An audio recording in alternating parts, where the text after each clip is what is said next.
आप यहाँ क्या कर रहे हैं? क्या करूंगा?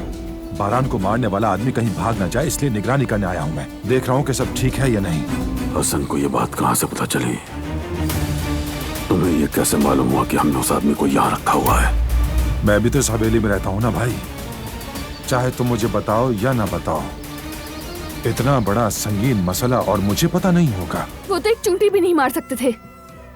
और फिर क्या हुआ? बदतमीज! भाई!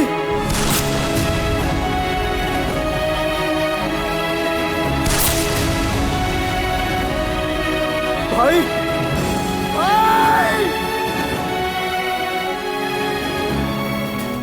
आज उस आदमी को बोलना पड़ेगा। सिर्फ इंतजार करने से कुछ नहीं होगा। अब वक्त आ गया है।